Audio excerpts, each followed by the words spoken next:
मुख्यमंत्री योगी आदित्यनाथ ने लखनऊ स्थित अपने आवास पर आयोजित संवाद कार्यक्रम में नोएडा में जल्द ऑपरेशनल होने जा रहे जेवर एयरपोर्ट को लेकर विस्तार पूर्वक संवाद किया। सीएम योगी आदित्यनाथ ने नोएडा इंटरनेशनल एयरपोर्ट के तीसरे चरण के लिए जमीन देने वाले किसानों का मुआवजा 38% तक बढ़ा दिया है। शुक्रवार को अपने सरकारी आवास पर किसानों के साथ संवाद में सीएम ने मुआवजा 3100 रुपए प्रति वर्ग मीटर से बढ़ाकर 4300 रुपए वर्ग मीटर तक करने का ऐलान किया है। उन्होंने कहा कि इसके अलावा नियमानुसार ब्याज भी दिया जाएगा। अधिग्रहण से प्रभावित हर एक किसान परिवार के व्यवस्थापन, रोजगार और सेवा योजन के भी समुचित प्रबंध किए जाएंगे। यूपी के मुख्यमंत्री योगी आदित्यनाथ ने जेवर हवाई अड्डे के निर्माण के लिए भूमि अधिग्रहण के लिए किसानों को मुआवजा 3100 रुपए प्रति वर्ग मीटर से बढ़ाकर 4300 रुपए प्रति वर्ग मीटर किया है। एक्स पर पोस्ट में सीएम योगी ने कहा कि प्रधानमंत्री नरेंद्र मोदी के मार्गदर्शन में एशिया का सबसे बड़ा हवाई अड्डा जेवर में बन रहा है।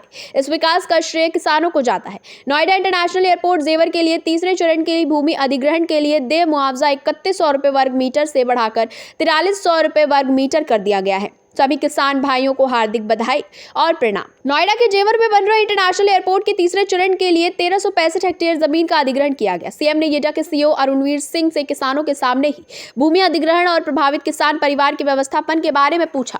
उन्हें हर एक किसान से मिलने और उनकी समस्याओं के निस्तारण को शीर्ष प्राथमिकता देने के निर्देश दिए। योगी ने कहा कि अप्रैल में एयरपोर्ट के एक रनवे से उड़ान शुरू की जाएगी। पीएम नरेंद्र मोदी इसका उद्घाटन करेंगे। पीएम ने कहा कि नोएडा इंटरनेशनल एयरपोर्ट शुरू होने से यहाँ इंडस्ट्री का संरचनात्मक विकास होगा, जिससे रोजगार के अवसर बढ़ेंगे, मैन्युफैक्चरिंग और एक्सपोर्ट को प्रोत्साहन मिलेगा और हवाई यातायात सुगम होंगे।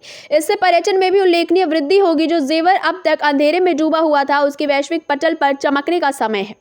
अगले 10 वर्षों में यह देश का सबसे विकसित क्षेत्र होगा। पूरी दुनिया यहाँ की समृद्धि को देखेगी। सीएम ने किसानों के सहयोग की सराहना की और अधिकारियों को निर्देश दिए कि कोई भी नीति तब तक अधूरी है जब तक कि वो स्थानीय स्तर पर रोजगार न उपलब्ध कराए। इसलिए हर प्रभावित परिवार के प्रशिक्षण और रोजगार के लिए आवश्यक कदम उठाए जाएं। योगी ने कहा कि नोएडा इंटरनेशनल एयरपोर्ट पर वैलिडेशन फ्लाइट की सफलतापूर्वक लैंडिंग 9 दिसंबर को की जा चुकी है और अप्रैल 2025 से यहाँ से उड़ान सेवा भी प्रारंभ हो जाएगी। अब यहाँ 40 एकड़ क्षेत्रफल में एमआरओ का भी विकास होगा। इसके अलावा एयरपोर्ट की कनेक्टिविटी ईस्टर्न पेरिफेरल रोड से कनेक्टिविटी यमुना एक्सप्रेसवे पर इंटरचेंज बनाकर की जाएगी।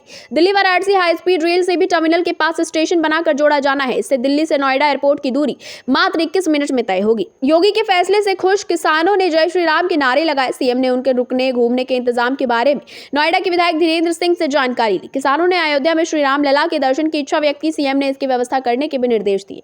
बात करें जेवर एयरपोर्ट में क्या है खास, तो इसमें 2024-25 में एक रनवे के साथ एयरपोर्ट शुरू होगा। 1.20 करोड़ यात्रियों की वार्षिक क्षमता होगी। 231 तक 2 रनवे हो जाएंगे। 3 करोड़ यात्रियों तक पहुंच जाएगी वार्षिक क्षमता।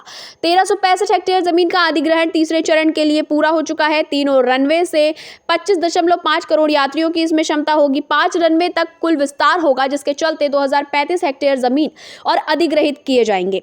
29.50 करोड़ सालाना क्षमता हो जाएगी। एयरपोर्ट के पूरे विस्तार के बाद 30,000 करोड़ रुपए खर्च किए जा रहे हैं। 4 चरणों में निर्माण कार्य पर है। हम हैं देश के दिल, उत्तर प्रदेश की धड़कन, उत्तर प्रदेश टाइम्स।